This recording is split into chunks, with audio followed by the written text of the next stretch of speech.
Buenas tardes a los representantes de la Universidad Estatal de Milán. Buenas tardes y gracias por su presencia a nuestra invitada Mercedes Alcalá Galán. Y buenas tardes y gracias a la presencia de todos los presentes en línea. Es un placer estar hoy aquí con vosotros para abrir este ciclo de conferencias Honor, Violencia y Mujer en la Literatura Española desde la Edad Media hasta el siglo XXI que organizamos en colaboración con la Universidad Estatal de Milán y que forma parte de un proyecto que estamos desarrollando durante todo este año con dicha universidad sobre el tema de la violencia de género y que culminará con una jornada de estudio en otoño. Quiero agradecer a la catedrática María Rosso por fomentar esta colaboración y quiero hacer un agradecimiento especial a Sara Isabel Santaguilar por el enorme trabajo que ha realizado para poder coordinar este proyecto y sobre todo este ciclo de conferencias. Este ciclo de conferencias ofrecerá una panorámica sobre la representación literaria de la violencia contra la mujer y el concepto patriarcal del honor a lo largo de los siglos, que ha impuesto un modelo cultural en el que se promueve el silencio de las víctimas. Para entender la actualidad es imprescindible estudiar el pasado. Quizás estudiando el fenómeno a lo largo de la historia de la literatura nos dará las claves para afrontar uno de los temas y problemas más candentes de nuestra sociedad, que todavía tiene hoy en día un alcance mucho mayor del que suponemos. No quiero robar más no quiero robar más vuestro tiempo, perdonad, y dejo la palabra a Sara Isabel Santaguilar. Gracias a todos por estar hoy aquí con nosotros. Sí, muchas gracias a ti, Carmen. Pues yo agradezco muchísimo al Instituto Cervantes de Milán, que realmente ha sido una casa de puertas abiertas para realizar proyectos, colaboraciones. Realmente este proyecto parte de mi proyecto Marie Curie, financiado por la Comisión Europea, que es Violence and Happy Endings in the Spanish Golden Age Narrative, que desarrollo en la Universidad degli Studi di Milano bajo la dirección de la profesora María Rosso, a quien también agradezco enormemente por su apoyo y colaboración. Y bueno, este ciclo en verdad parte de la invitación que hace la Comisión Europea a pasar del Open Access, que tal vez es un tema que los que estamos en investigación estamos familiarizados, las publicaciones de acceso abierto, al Open Science, a la ciencia abierta. Entonces, dentro de esta iniciativa, decidimos pues un seminario que estamos con nuestros inscritos en la Universidad de Milán, en la Universidad degli Studi di Milano, llevarlo más allá de las puertas de la universidad, abrirlo al público, y eso es lo que estamos haciendo en el Zoom del Cervantes. Claro, naturalmente nuestros inscritos que están acá después desarrollarán una parte práctica, un laboratorio después de cada sesión. Hoy no, hoy tenemos plenaria. Y bueno, pero las reflexiones, las participaciones de especialistas en estos temas, pues están abiertos a todos y a todas, pues gracias a este magnífico enlace con el Cervantes. Y en este punto, pues me interesa agradecer sobre todo a la profesora Mercedes Alcalá Galán, que ha aceptado muy generosamente nuestra invitación a inaugurar el ciclo. Mercedes Alcalá Galán es una gran hispanista, es la actual presidenta de la Cervantes Society of America, es también profesora catedrática en la Universidad de Wisconsin-Madison, es especialista en la obra de Cervantes, en Siglo de Oro, en la cultura visual del Siglo de Oro, en género, autora de numerosísimos artículos, monografías en estas líneas temáticas, entre las cuales destacamos su reciente libro, Discurso sobre el cuerpo femenino en la España de Cervantes. Con esta carga nacemos las mujeres, que justamente reflexiona sobre estos temas que nos ocupan hoy y que nos ocuparán en este ciclo. Entonces, bienvenida Mercedes y muchísimas gracias por aceptar esta invitación. Muchísimas gracias. Para mí es un honor y una alegría estar aquí y compartir estos minutos con ustedes. Quiero agradecer al Instituto Cervantes, a la Universidad de Milán, a la profesora María Rosso y por supuesto a Sara Santa Aguilar por la invitación Y voy a empezar para que no se nos eche el tiempo encima. No voy a hablar de literatura, sí que voy a hablar de cuál es la ideología en el siglo de oro que hace que la violación sea una cosa atractiva y deseable en la historia del arte. Y voy a hablar también de casos que están en los archivos españoles sobre estupro y sobre violación, y un poco hablar de cómo son las leyes y sobre todo cómo se trata, ¿no? Hablar de un panorama, para que luego cualquier lectura donde aparecen tantísimas violaciones en la literatura de los siglos de oro, en las novelas cortas, etcétera, y no pasa nada en el teatro, se pueda entender mejor en el contexto de su tiempo. Voy a hablar también bastante de Rubens, o sea, voy a poner ejemplos de arte y me voy a centrar sobre todo en Rubens y en una obra de Tintoretto. No quiero que sea una conferencia con muchas imágenes, sino que a través de algunas imágenes veamos los conceptos. Comienzo. Quisiera iniciar este estudio sobre ley y las actitudes sociales con respecto a la violación en los siglos XVI y XVII con uno de los cuadros más emblemáticos del barroco europeo, El rapto de las hijas de Leucipo de Rubens. Tal vez sea el pintor barroco por excelencia. Rubens es, digamos, el pintor que más éxito tiene en un nivel político y comercial en cuanto a fama en el siglo XVII. Dejando a un lado el debate entre los admiradores y detractores de su calidad artística, hay gente que le encanta y hay gente que no le gusta, es innegable que ningún otro pintor de su época estuvo tan íntimamente ligado al poder político y a la ideología absolutista predominante en la Europa del momento. En efecto, Rubens fue, además del pintor de más éxito de su tiempo, un relevante diplomático al que se le encomendaron importantes misiones en las cortes europeas. La corona española fue sin duda su mejor cliente, ya que comisionó innumerables cuadros del artista, como da fe la extensa colección que existe ahora mismo en el Museo del Prado. Además de su estrecha relación con la corte española, Rubens recibió numerosos e importantes encargos en la corte francesa, ya que fue el encargado de plasmar en una serie alegórica la vida y coronación de la soberana María de Médicis, así como de Enrique IV de Francia. Su trabajo fue también requerido en la corte inglesa, en distintos territorios italianos y en su Flandes natal. Fue elevado a la categoría de noble tanto por parte de Felipe IV de España como por Carlos I de Inglaterra, que lo van a distinguir con títulos nobiliarios y honoríficos. Uno de sus cuadros más emblemáticos, y luego lo voy a poner, El rapto de las hijas de Leucipo, fue pintado para conmemorar el doble matrimonio en octubre de 1615 entre los dos herederos a las coronas de Francia y España. Los futuros Luis XIII y Felipe IV y sus respectivas hermanas, la princesa francesa Isabel de Borbón y la infanta española Ana María Mauricia. Esta unión conyugal doble supone una importante alianza entre dos estados europeos que intentan suavizar su rivalidad política casi crónica. La obra no solo conmemora el doble matrimonio real, sino que es una alegoría del amor conyugal. A ver.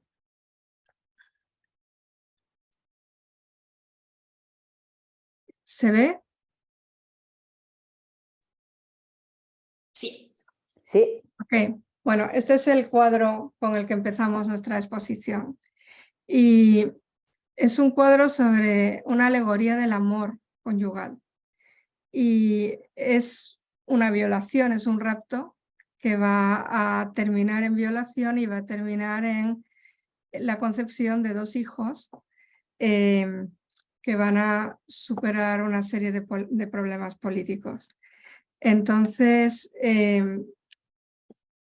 la ambigüedad de la escena, que representa el terror y la resistencia de las muchachas, pero que ensalza la fuerza y la resolución de los dos hombres, que ayudados por Cupido, conseguirán mediante una violencia mistificada la subyugación de las dos hermanas a las que fecundarán y convertirán en las transmisoras de su sangre.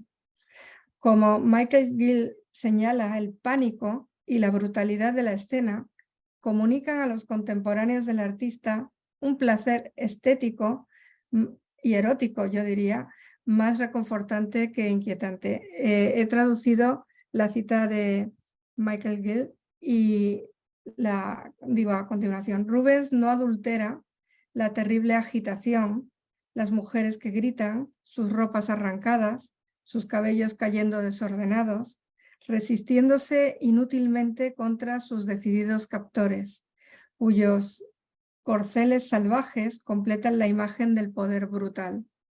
Sin embargo, toda esta emoción expresiva no nos perturba un ápice. No está destinado a hacerlo, porque Cupido sostiene las riendas de los caballos. Un momento. Si nos damos cuenta, los dos caballos son el epítome de la fuerza. Las mujeres están aterrorizadas, sus carnes son mucho más blancas, no tienen músculos, los hombres son mucho más musculosos, están vestidos, pero entre esta escena de terror absoluto tenemos a un amorcillo, un Cupido, aquí sujetando las riendas del caballo, y aquí escondido hay otro sujetando las riendas de este caballo. Es decir, este cuadro, aunque no nos lo parezca, era el equivalente a una declaración de amor y a un cuadro apto para conmemorar las bodas entre dos casas reales que habían sido enemigas y que mediante esta alianza política se podía, no sé, era un arreglo, ¿no?, histórico donde el amor supera, pero esta es la imagen del amor que se da en la esfera política. Si el desnudo femenino estaba aderezado por la indefensión, existía un gusto innegable al contemplar cuerpos exhibidos abiertamente, despojados de su intimidad, extremadamente vulnerables y con las ropas arrancadas violentamente, y son cuerpos en transición, en movimiento, captados en el instante de terror previo a su caída. Luego vamos a hablar del honor y de la virginidad y de lo que supone el valor de una mujer antes de ser violada o estuprada. El estupro es, en este contexto, es un concepto legal más complejo, pero en este contexto nos vamos a referir al estupro como el robo de la virginidad, ¿no? Una mujer antes, cuando es virgen, es una cosa y después es otra, y solo puede ser redimida mediante el matrimonio con su agresor. Entonces, este cuadro y muchos otros de Rubens van a captar el momento de antes, la transición de esa devaluación de la mujer. Son cuadros que están hablando del momento inmediatamente anterior. Rubens, como la mayoría de los pintores de su época, es el autor de muchas imágenes, casi siempre encargadas por poderosos clientes, que recogen distintas escenas de violencia sexual muy al gusto de la época. Por ejemplo, no faltan entre sus obras representaciones altamente erotizadas del motivo bíblico de Susana y los viejos, ninfas a punto de ser asaltadas por sátiros, como en Diana y sus ninfas sorprendidas por sátiros, ahora lo vamos a ver, o Pan y Syrinx, o una escena de voyeurismo altamente inquietante, pues precede a un intento de violación, como en Angélica y el ermitaño. A ver.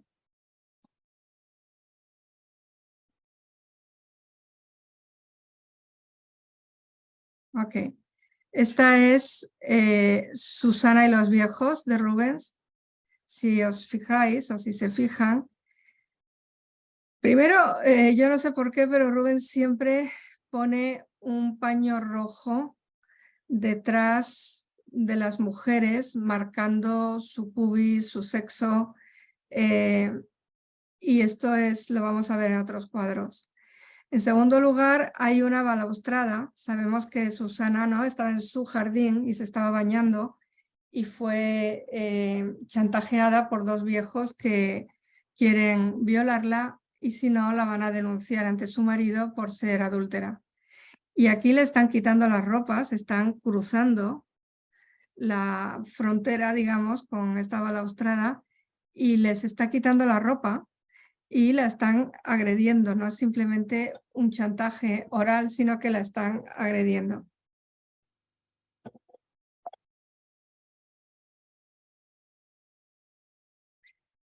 Este es Pan y Syrinx. Otra vez un sátiro, el trapo rojo y la mujer huyendo, bastante poco atlética, no está corriendo, se está intentando defender, pero siempre es la indefensión femenina, ¿no? Lo que resulta atractivo en estas obras. Y aquí es un fragmento de ninfas a punto de ser asaltadas por sátiros, como en Diana y sus ninfas sorprendidas por sátiros. Es un detalle, ¿no? Otra vez un cuerpo blanco, un cuerpo poco muscular y el abrazo violento de una figura masculina. Y esta, a mí me parece la más inquietante de todas, es Angélica y el ermitaño. Es una escena del Orlando Furioso y otra vez el paño rojo. Angélica está dormida, el ermitaño la está mirando. Aquí tenemos una figura que es como una especie de diablo. Sabemos, ¿no?, por la historia, que el ermitaño es impotente por su edad y entonces no puede consumar la violación, pero es el momento en el que está viendo a una mujer indefensa dormida y le está quitando la ropa.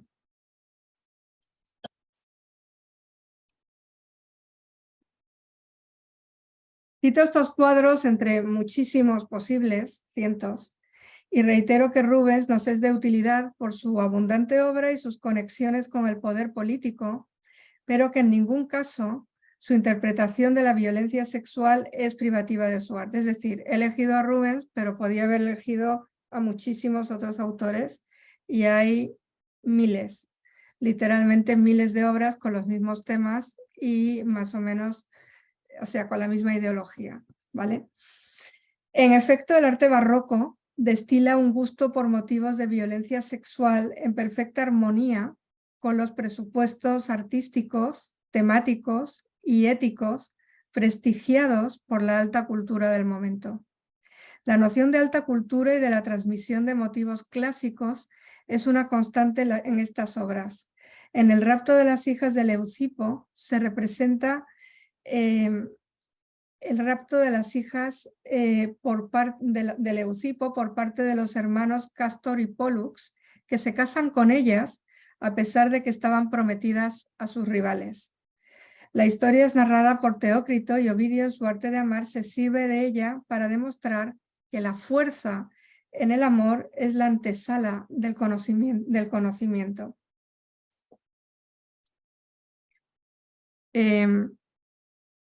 Perdón. O sea, que son dos mujeres que estaban prometidas a otros hombres, son raptadas y son fecundadas, y gracias a este rapto y a esta violación se fundan dos dinastías. Y eso es algo que se celebra políticamente. Margaret Carroll ha interpretado el rapto de las hijas de Leucipo en relación con la ideología política de la Europa del antiguo régimen. La cito, traducida por mí. En particular, podemos ver la pintura de Rubens como resultado de una tradición que surgió entre los mecenas principescos en ese momento, de incorporar escenas mitológicas de violaciones a gran escala, son cuadros grandes, en las decoraciones de sus palacios. Con cambios fundamentales en el pensamiento político y la experiencia en la Europa de principios del siglo XVI, los príncipes llegaron a apreciar el brillo particular que las escenas de violación podían dar a sus propias reivindicaciones de soberanía absoluta. Y son cuadros de gran escala, normalmente se ponen en lugares públicos de los palacios y tienen también un trasfondo político. Según Carroll, la fuerza y la violencia son vistas como virtudes políticas, por un lado, y por otro, es común la comparación positiva entre los monarcas y príncipes absolutistas y el poder paradigmático de Júpiter, el dios de dioses pagano. Dentro de esta ideología política que se inspira en la violencia sexual, como modelo positivo, tenemos el ejemplo de Maquiavelo, que en El Príncipe describe a la Fortuna como a una mujer a la que le gusta ser forzada y maltratada por sus amantes y que favorece a los más jóvenes e impetuosos, despreciando a aquellos que la respetan. Pienso que la relación entre este tipo de arte y la ideología política esbozada por Carroll es innegable en la época de apogeo de las monarquías absolutas y del modelo de hegemonía imperial proyectado por España. El éxito de las metamorfosis de Ovidio en este periodo y su eco en numerosas representaciones plásticas y literarias abre la puerta a la sublimación de la violencia sexual como motivo altamente prestigiado por la tradición cultural. Como Marcia Wells señala, hay unos 50 violaciones o extorsiones sexuales en Ovidio, hermosamente narradas y ejercidas casi siempre por el mismísimo Júpiter. Lo interesante aquí no es el punto de vista de Ovidio, sino el de la cultura y sociedad renacentista y barroca que se entrega a la cita compulsiva y reverencial de esta bellísima obra, la de Ovidio, que interpreta el amor como dominio y subyugación sexual del sujeto femenino. La historia de Lucrecia. La historia de Lucrecia, esposa de Colatino, es la del suicidio de una mujer violada. Lucrecia, como sabemos, es admirada por su belleza y virtud y es celebrada como la esposa perfecta. El hijo del rey romano, Sexto Tarquino, guiado por el amor, según Ovidio, o por la lujuria, según Livio, o por el afán de destruir su reputación, según Dion Casio, decide visitarla y pedirle alojamiento mientras su esposo está fuera. De noche, cuando todos duermen, entra en su aposento amenazándola con una espada. Lucrecia prefiere la muerte a su deshonra, pero Tarquino la amenaza con matarla junto con un esclavo negro y dejar los dos cuerpos desnudos en el lecho nupcial, y así poder probar que al ser sorprendidos cometiendo adulterio, él los ejecutó defendiendo el honor del marido y amigo ausente, Colatino. O sea, va de noche a casa de su amigo, pide alojamiento, la sorprende en medio de la noche, la amenaza con una espada, ella dice, mátame, y él le dice, bueno, no solo te voy a matar, sino que te voy a matar con un esclavo negro y le voy a decir a tu marido que te he matado porque estabas en la cama con el esclavo y entonces yo, como amigo, para limpiar su deshonra, os he tenido que ejecutar a los dos. Así que si no te dejas violar, tu fama y la fama de tu clan, de tu esposo, de tu suegro, de tu padre, van a estar arruinadas para siempre. O sea, es un chantaje que va más allá de la dignidad de Lucrecia como persona, sino que amenaza la dignidad y la reputación de todo su clan. Entonces, bueno, Lucrecia tiene que acceder. Y a la mañana siguiente informa a su marido y a su padre de lo ocurrido y delante de ellos se quita la vida. En Roma, su suicidio es interpretado como un acto de suprema dignidad y valor. Y el deseo de vengarla, iniciado por Bruto, inflama al pueblo romano que tras una serie de vicisitudes terminará derrocando a la monarquía e instaurando la república. Así que la virtud y el valor de Lucrecia serán reconocidos como el detonante de los cambios políticos que van a llevar a Roma a la gloria de la República y, según esta leyenda anclada en la historia, el esplendor de Roma está cimentado en un acto de violencia sexual, pero también en el sacrificio de una esposa virtuosa. Es decir, Lucrecia no se denigra, sino que se celebra. Es un ejemplo de una matrona romana digna que lava su deshonor y el de su familia y cambia el curso de la historia. Pero el problema está en que la historia de Lucrecia inaugura una narrativa de la violación que plantea diferentes problemas sobre la castidad de la mujer y la enigmática naturaleza de su sexualidad, mitificada y temida a la vez que incomprendida.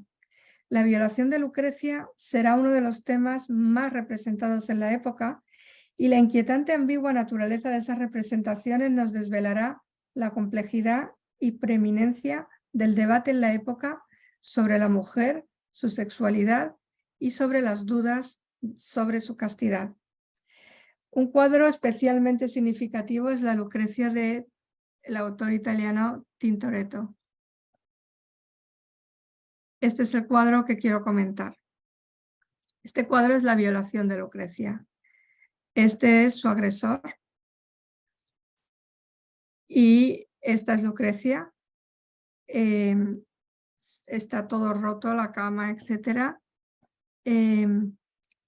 Y la historiadora del arte, Sabrine de Turk, demuestra y documenta que Tintoretto se basa en los grabados abiertamente pornográficos de Jacopo Caraglio para modelar a su Lucrecia. Para la autora esto sería impensable si Lucrecia fuera reverenciada como un ejemplo de castidad. El cuadro casi pornográfico de Tintoretto demuestra cómo se interpreta su historia en el momento. La autora describe así el carácter casi obsceno del cuadro de Tintoretto diciendo que, cito, Lucrecia se equilibra en una pose que abre las piernas al espectador y solo al espectador. La tela que cubre su pubis no pretende realmente enmascarar la región entre sus piernas y la perla, aquí hay una perla, enfatiza el área erotizando abiertamente la figura de la casta matrona romana. Entonces, lo que estamos viendo es una leyenda, historia de la Roma clásica, cómo se reinterpreta en los siglos XVI y XVII, cómo hay una evolución en la visión de la castidad. O sea, Lucrecia es una heroína y aquí este cuadro no está erotizando a esta figura que tiene, no sé, la exhibición de su cuerpo se ofrece al espectador de una manera bastante poco púdica.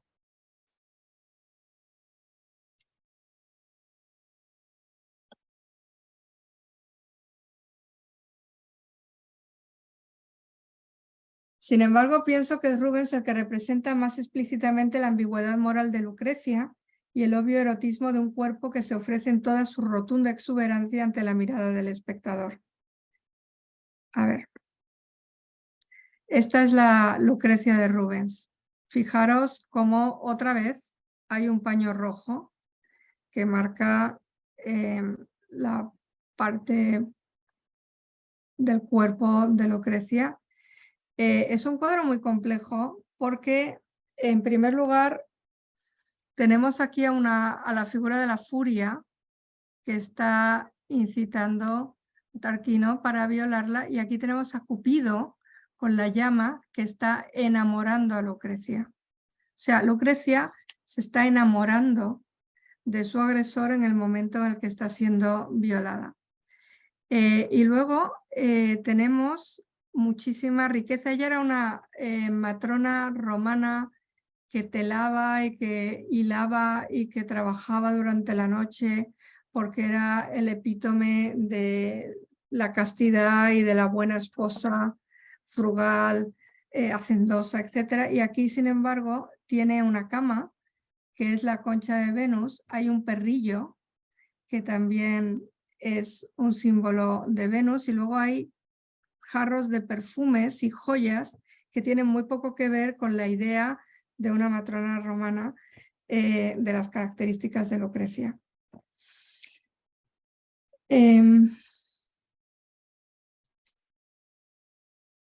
Y luego sobre el pubis de Lucrecia se posan dos manos, la de su violador y la de ella, pero parece que no se resiste. Es decir, no vemos mucha fuerza en su resistencia, es más que nada, no sé, hay una cierta debilidad y no vemos terror. Lo que nos está queriendo decir Rubens es que se está enamorando, está romantizando esta violación. Y Lucrecia, Tarquino también tiene la espada en su espalda, o sea que todavía no la está amenazando como tal. Y no sé, Lucrecia lo aparta muy poco convincentemente. Entonces, aquí hay falta de resolución, hay un cierto miedo tímido, pero realmente no nos está dando la imagen clásica de esta leyenda.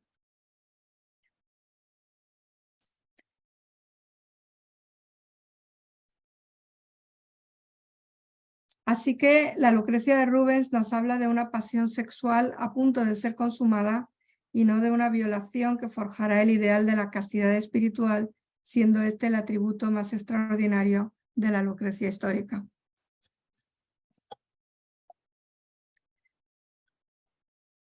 A ver. Okay. En estas representaciones artísticas, de forma consistente, se va a privilegiar la versión de una Lucrecia altamente sexualizada y su condición de víctima se tratará habitualmente de forma accesoria y formulaica. Es decir, la subjetividad de Lucrecia no importa en estos cuadros. El carácter inequívocamente erótico de estas representaciones se ancla fuertemente en los argumentos morales, psicológicos y fisiológicos esgrimidos en la época que defienden la práctica imposibilidad de la inocencia plena y genuina de la mujer durante una violación. Y esto es una de las cosas más importantes de esta charla, que es cómo se llega a tener dudas sobre la inocencia de una mujer violada.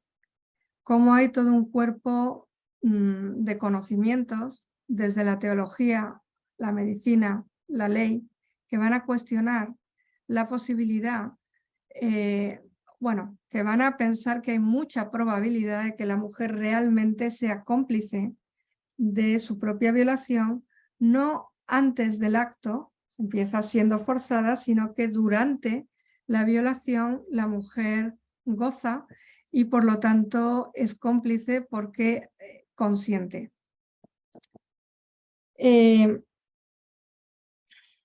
Se establece que es difícil para la insaciable naturaleza sexual de la mujer, y eso es lo que dicen todos los médicos y fisiólogos, y los teólogos y los moralistas, que la naturaleza sexual de la mujer es insaciable.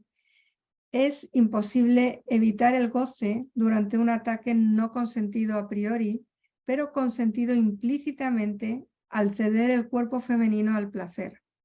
El placer sexual supone la prueba fehaciente del consentimiento durante el acto y, por lo tanto, la culpa implícita de la mujer hace que la violación se considere como una transgresión social que amenaza la honorabilidad de la familia y no como un drama de la mujer como sujeto. Esto es fundamental. La sospecha de que una mujer violada durante la violación goza y su cuerpo asiente aunque ella no asienta y por lo tanto es culpable. El cambio de paradigma de lo que Lucrecia simboliza tiene su origen en San Agustín. Lucrecia representa en la cultura romana la fidelidad, el valor, la dignidad, de todo lo cual su suicidio es prueba, mientras que la cultura cristiana termina siendo una mujer que se suicida por la vergüenza de haber cedido al adulterio por la debilidad de su cuerpo femenino. San Agustín, a principios del siglo V, sugiere que la interpretación de que los dos, Tarquino y Lucrecia, solo Tarquino es adúltero, bien puede ser falsa y que podría haber dos adúlteros, uno usando la fuerza y la otra consintiendo secretamente. Y en el mismo pasaje formula su famosa pregunta: si es adúltera, ¿por qué es celebrada? Y si es casta, ¿por qué se suicida? Jocelyn Cathy señala que la cultura romana es una cultura de shame, de vergüenza, y la cristiana es de culpa. La distinción entre cultura de culpa y cultura de vergüenza ha sido usada como un tópico común durante los últimos 50 años en campos como la antropología cultural, la educación, la sociología y el derecho aplicado. Pero en el contexto de este trabajo creo que tenemos que matizarlo. La cultura de culpa refuerza el concepto de castigo y la cultura de vergüenza refuerza el de ostracismo, y ambos, castigo y ostracismo, son usados como control, como herramientas de control del individuo. Pero cuando estamos hablando de vergüenza en la violencia sexual en la cultura clásica y cristiana, nos referimos a sentimientos muy distintos. Lucrecia tiene vergüenza y tiene vergüenza, pero no porque tenga culpa, sino porque su dignidad es tan grande y la de su familia que el suicidio hace que pueda acusar de una manera mucho más clara y rotunda a su agresor. Es un suicidio que denuncia la agresión sufrida por su clan, pero su dignidad está a salvo. Mientras que en la cultura cristiana se ve el suicidio de Lucrecia como que asume y que reconoce su culpa. Tiene una vergüenza por haber gozado durante el acto de la violación.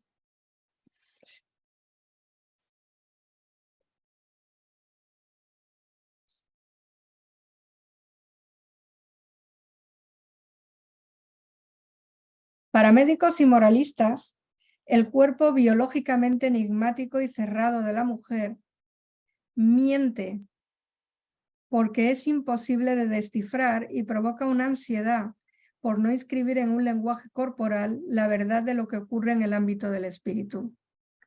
Ese es uno de los grandes problemas con el cual las mujeres se encuentran, ¿no? Hay una sospecha porque su cuerpo es un cuerpo hermético, es un cuerpo cerrado y es un cuerpo que no denuncia claramente lo que está pasando, si está excitada, si o no.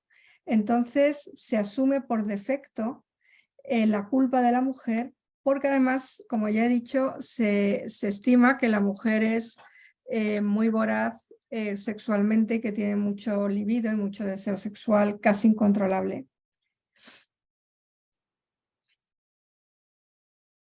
Por lo tanto, la culpabilidad siempre o casi siempre va a ser incuestionable y la irreparabilidad absoluta de la pérdida del valor físico, moral y social de la mujer violada solo se va a redimir en el caso de que se case con su agresor. Cuando inicié mis investigaciones sobre violación y estupro en la sociedad de los siglos de oro, me di cuenta de que tanto el mundo legal como los prejuicios sociales compartían los mismos presupuestos ideológicos y el mismo punto de vista reflejado en las pinturas y esculturas que representaban violaciones ennoblecidas por el barniz mitológico o histórico. Algo de placer, confort y bienestar debían producir esas imágenes de violencia sexual cuando fueron tan apreciadas por los que podían poseerlas. Imagino que uno de los mensajes que destilan es la celebración del poder, visto como la consecuencia de la fuerza y de la impunidad. De esta forma, el que es fuerte merece tenerlo todo simplemente porque puede. En este esquema de valores, la mujer es siempre débil y se convierte en un elemento dominable y por ende sexualmente deseable. En la época barroca, la noción de dominio, manifestada como asalto sexual, se despoja de todas las vestiduras sociales y culturales, ya no hay disimulo y se muestra como algo instintivo, esencial, natural e irreprimible. Como se puede adivinar en las pinturas de este tema, la ley natural es excusa incontestable del que es fuerte tiene que tener aquello que desea. Esta será la principal justificación que veremos tanto en procesos legales como en la ficción literaria. Por supuesto que la representación de la violación nunca produce la más mínima incomodidad moral, a pesar del cuidado puesto por los artistas en captar la violencia y el sufrimiento de las víctimas. Esto a mí me interesa mucho. Son cuadros donde hay sufrimiento de la mujer. En el rapto de las hijas de Leucipo hay sufrimiento y sin embargo no son cuadros pensados para crear una incomodidad o un malestar en quien los ve, sino una sensación de tranquilidad, de que el mundo está bien hecho y de que donde hay fuerza hay poder y el poder es así. La mujer es un instrumento para expresar este poder y el cuerpo de la mujer es un instrumento para expresar además otros ideales políticos y sociales. De esta forma, por una parte, este mismo mensaje sostiene macroestructuras como la monarquía absoluta, la organización vertical del Estado o la lógica que justifica el imperio. Pero por otro, también ese mensaje permea multitud de aspectos de la vida cotidiana, como las leyes sobre estupro y violación y el sistema social de la honra, la configuración también vertical de la familia y la situación de las mujeres en el contexto social y familiar. Significativamente, en el ámbito literario, el género de los dramas de honor españoles no representa un medio en el que se exprese una empatía con la mujer violentada, sino que desde este género dramático se refuerzan los principios en los que se sustenta el sistema de valores sociales, dependientes en gran parte de la conducta sexual de las mujeres de un clan. Es el caso del paradigmático, conocidísimo y brillante obra Médico de su honra de Pedro Calderón de la Barca, casi un arquetipo ideológico de este tipo de conflictos, en el que la protagonista es ejecutada injustamente por su marido con el fin de preservar el honor en su dimensión más pública. En el Médico de su honra se privilegia el mantenimiento sin fisuras de la honra por encima del principio de justicia. La inocente protagonista es inmolada en el altar imaginario de la honra tan solo porque, a pesar de su inocencia, puede llegar a parecer culpable ante los demás. La nueva esposa pedirá la misma medicina a su médico, su marido, es decir, como buena mujer casada, está dispuesta a inmolarse por la causa común de mantener el honor de la familia. Desde esta obra y otras muchas se asiente ante el principio de honra pública, según el cual se articula una sociedad socialmente inamovible que se basa en el principio de que el valor viene del linaje y que el lugar social que cada uno ocupa puede llegar a perderse con la destrucción de la honra o de la estimación pública que se tiene de los individuos y las familias. Una mirada a la historia, casos reales ante la justicia. En los casos legales encontrados en los archivos hallé sistemáticamente un tipo de sensibilidad social y moral muy diferente a la contemporánea, al menos en apariencia, pero no tanto. Si revisamos algunos casos españoles de los últimos años, por desgracia, vemos que el siglo XVII y el siglo XXI no son tan diferentes. Pero bueno, esperemos que eso cambie, aunque es un poco impresionante que estemos hablando de estos temas en el siglo XVII y que sea algo que todavía no se ha conseguido en el siglo XXI y que la causa de las mujeres sea una causa política y no sea una cosa, vamos, que no necesita debate, que debería ser algo natural y estar solucionado, pero no. Bueno, fue revelador descubrir que la violación como tal en el siglo XVII no estaba penada específicamente, solo ocurre en el siglo XIX, y sí el estupro o el robo de la virginidad. Como se verá más adelante en el análisis de la obra cervantina, bueno, no voy a hablar de Cervantes hoy, sin virginidad no hay delito y no existe el robo de nada. Es decir, la virginidad se convierte en un bien tangible y un bien con un precio. Y el precio depende del dinero y de la fama y del poder de la familia. Entonces, la virginidad no pertenece a la mujer, pertenece a su clan, a su padre, a sus hermanos varones. Y la esposa le entrega la virginidad al marido, pero la mujer nunca es propietaria de su propio valor, que además simbólicamente se concentra en el hecho de ser virgen. Se cuantifica la virginidad como algo tangible y concreto que se valora económicamente, y el honor de una mujer se centra en su conducta sexual y es un bien que pertenece a su padre o esposo, nunca a ella, que es la depositaria de ese honor, pero no la dueña. Luego me he puesto a buscar muchos casos en los archivos. Hay también un libro de Renato Barahona que trabaja con muchos casos en en el País Vasco. Y lo que me he encontrado es que las mujeres de la nobleza o de las hijas de mercaderes ricos que están socialmente bien, nunca van a denunciar. Y nunca van a denunciar porque normalmente el agresor se sale con la suya. Lo que ocurre también, no sé, yo estudié el caso de Artemisia Gentileschi, la pintora italiana fantástica que fue violada, y es exactamente lo mismo. El agresor llega con un montón de amigos suyos que declaran que han tenido relaciones con la mujer violada y que esa mujer es peor que una prostituta, y a veces la madre de la mujer también, y la hermana y la tía y todas las mujeres de la familia, y entonces se echa sobre la víctima una enorme carga de ignominia que es muy difícil de limpiar. Además, los jueces van a rebajar muchísimo las penas.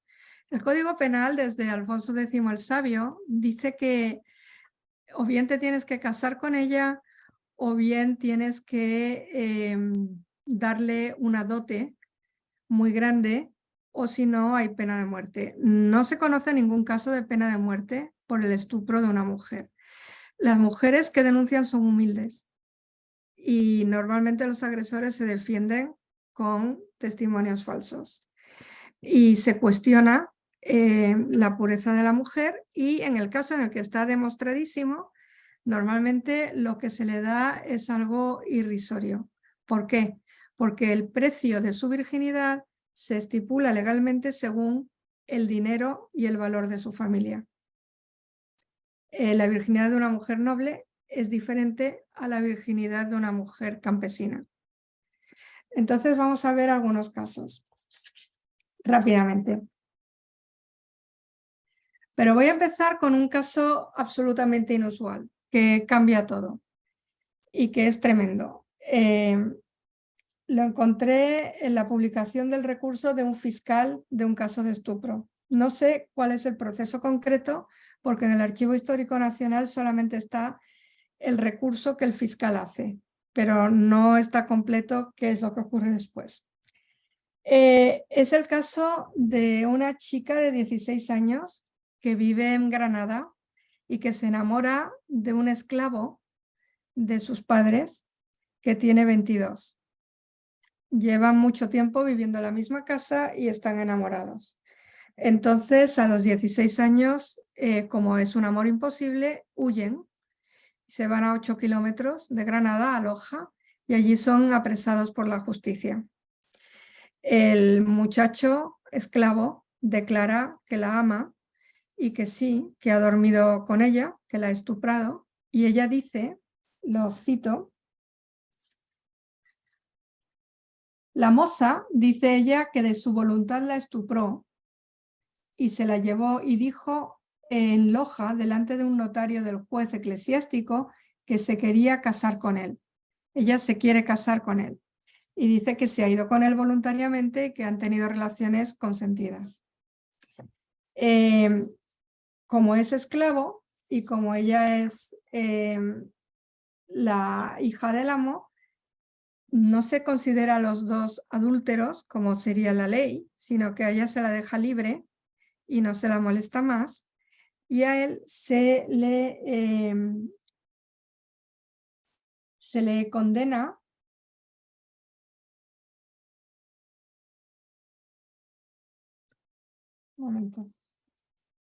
una condena muy severa, que son 200 azotes, que eran muy difíciles de sobrevivir, 200 azotes y 8 años de galeras. Casi nadie sobrevivía a 8 años de galera. La gente se moría a los 3 o 4 años normalmente. Entonces, bueno, era una pena durísima. Pero sin embargo, el padre y el fiscal dicen que es una vergüenza esta pena tan poco ejemplar, y entonces es el fiscal el que hace un recurso, que es el que yo he leído, para que se le queme públicamente en una hoguera. ¿Y por qué? Porque el fiscal corona su recurso con una reflexión en la que deja claro que en este caso la figura jurídica de estupro sirve para condenar la relación, aunque sea consentida, entre mujer libre y esclavo. La unión de los dos jóvenes es una transgresión que amenaza el orden social y debe ser castigada con la mayor severidad, la muerte en la hoguera del reo. Por otra parte, aunque se trata de un caso evidente de adulterio, según la ley, al ser solteros los dos, y no haber forzamiento, la muchacha es libre, dejada libre para intentar romper la simetría entre los dos protagonistas de la transgresión. Por consiguiente, es muy importante que haya un agresor y una víctima, justo al revés de los casos que veremos a continuación, donde la víctima siempre es el hombre que ha sido injustamente acusado y la transgresora es la mujer que ha sido realmente como una especie de prostituta o buscana que lo está inventando. Dice el fiscal, este vicio de mezclarse los esclavos con las mujeres libres, aun cuando no fueran sus amas, ni hijas de sus señores, ni parientas, ha sido en todos tiempos tan detestable que, siendo la libertad cosa tan preciosa, la perdía una mujer que, amonestada, se mezclaba con siervo y le hacía esclava de cuyo era el esclavo. Bueno, fuera de las inusuales características del caso anterior, la mayoría de los procesos de estupro están guiados por puntos de vista bastante uniformes sobre la mujer, su cuerpo, su integridad física y su valor social. Normalmente los hombres son los que denuncian, los padres o los hermanos. Las mujeres casi nunca denuncian.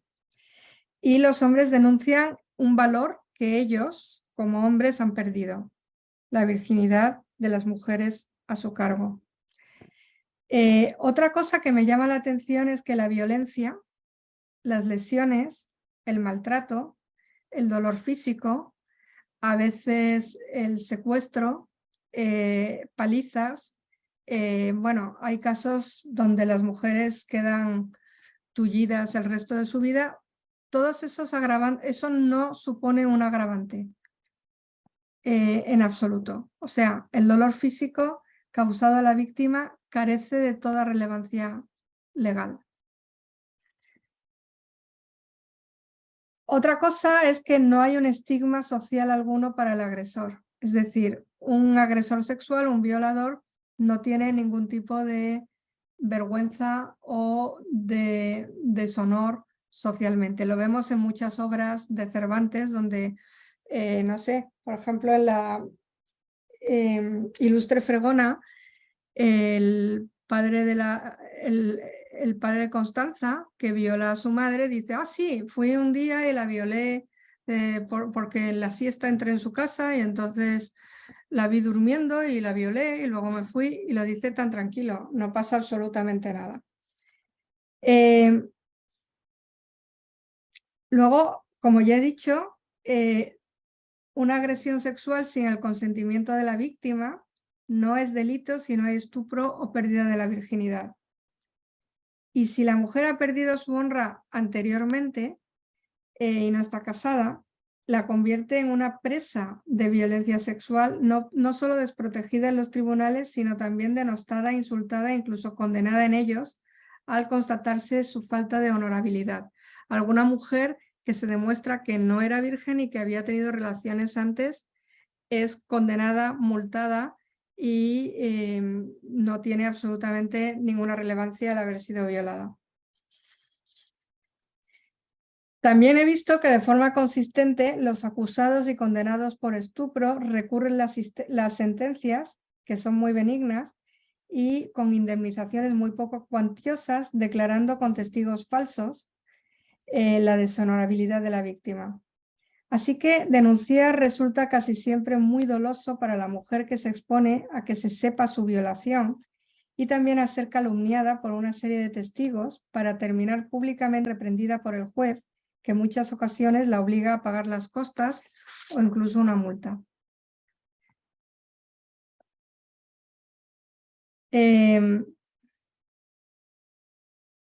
A continuación voy a ofrecer algunos ejemplos nada extraordinarios, por lo habitual son ejemplos típicos. Uno es el de Magdalena de Quintanar. Su padre, Manuel de Quintanar, presenta la demanda contra Juan Guedeja Marrons en 1684. Son una familia de enorme pobreza. Él se declara como pobre de solemnidad, sin tener casa, ni viña, ni tierra, ni ningún bien. La demanda es un caso de estupro muy probado porque hay una violación muy brutal con lesiones y luego Juan Guedeja continúa teniendo acceso carnal porque le jura matrimonio delante de testigos. Manuel de Quintanar, el padre, gana el proceso, pero el padre de Juan Guedeja recurre a la sentencia y exige la absolución acusando a la víctima de tener relaciones con muchos hombres. No queda probado, pero al final el recurso consigue que la multa se reduzca considerablemente. No le dan casi nada, a pesar de que se demuestra que el padre del agresor está mintiendo. Otro caso es el de Mariana del Peral, una muchacha muy pobre, pero también disminuida psíquicamente. No tiene uso de razón. Y es violentamente asaltada y amenazada en 1632. Tiene heridas tremendas. Después del asalto tiene la cara rota, los dientes, no tiene ya dientes y además tiene desgarros en sus partes íntimas y muchísima hemorragia que mancha, digamos, su camisa y su ropa interior. Viene una comadrona que la examina y que certifica que era virgen y que ha sido estuprada y queda clarísimo. Su hermano es el que presenta la denuncia y pide una cantidad suficiente para que su hermana se pueda casar para una dote. Al final, la familia de Alonso Chico y las acusaciones de deshonestidad dicen que era una prostituta, que se acostaba con todo el mundo en el campo, precisamente porque no era una mujer, o sea, era una disminuida psíquica, y entonces al final se demuestra que la han violado, se muestra que está virgen, pero ese recurso consigue que simplemente le paguen los gastos legales, no consigue nada. Y en he buscado estos casos porque la sentencia judicial reconoce la violación, pero aún así, a pesar de que se demuestra la culpabilidad de los acusados y la inocencia de las víctimas, estas no consiguen nada. Y por último, hay otro que recoge Renato Barahona, que es que en 1633, don Diego de Irusta, un caballero muy principal de Bilbao, diputado del señorío y muy rico, viola y secuestra a una muchacha muy humilde, Mary Sanz, la tortura, la encierra en una habitación, la viola durante días y luego ella lo denuncia y entonces él dice que sí, que la ha violado, que la ha encerrado y que ¿qué pasa? Que una mujer de su rango tampoco puede aspirar a mucho. O sea, el tipo lo reconoce. Ella dice que él le ha prometido matrimonio y él dice que jamás prometería matrimonio a una mujer como ella.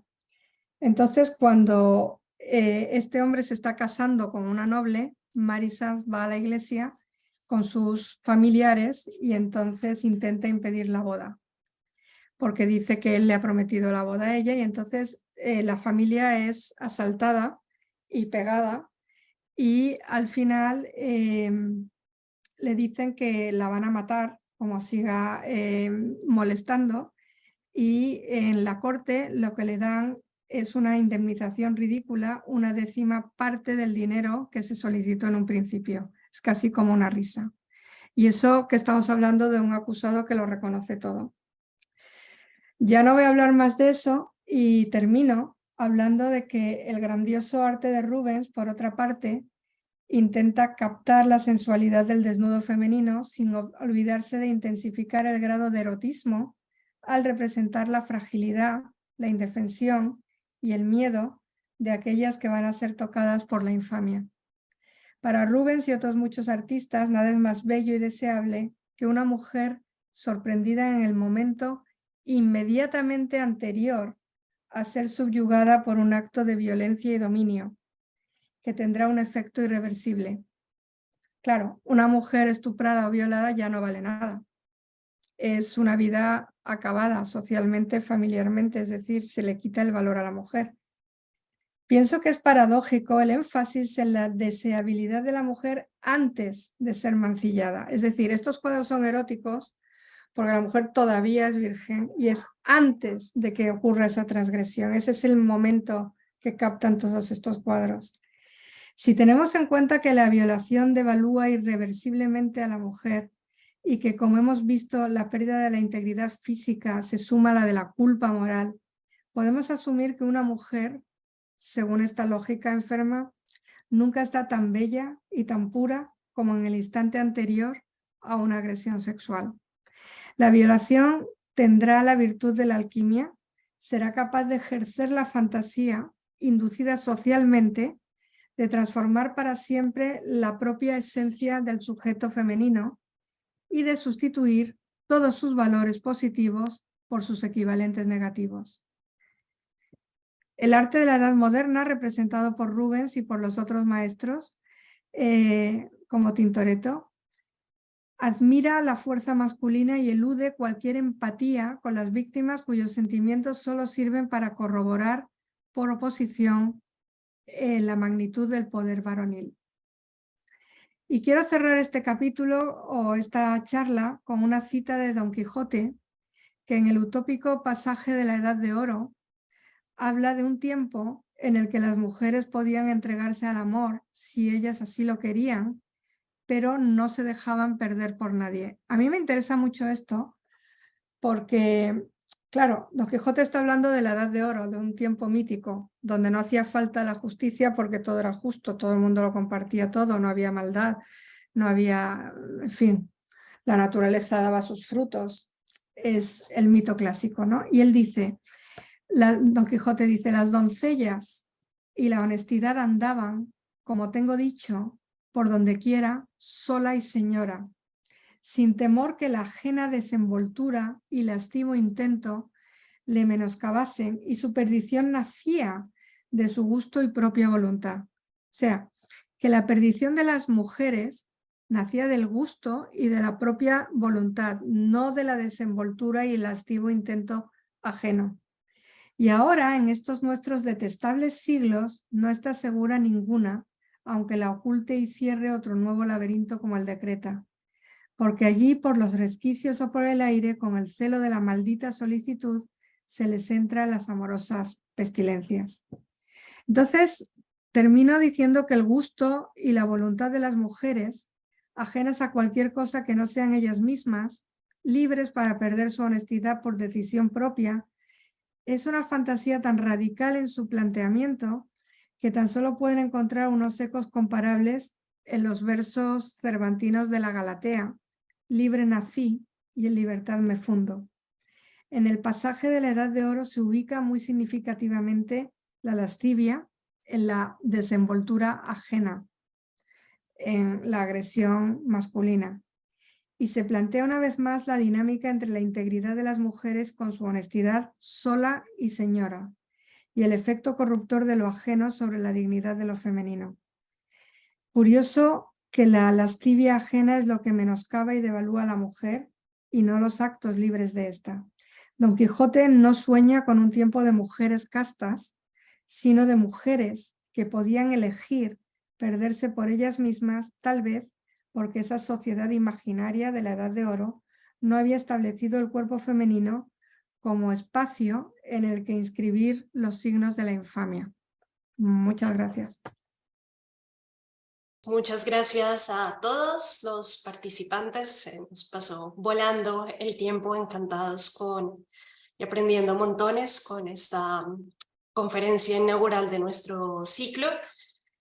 Y gracias a todos por asistir. He visto que hemos tenido una asistencia muy buena, exalumnos, alumnos inscritos, claro está.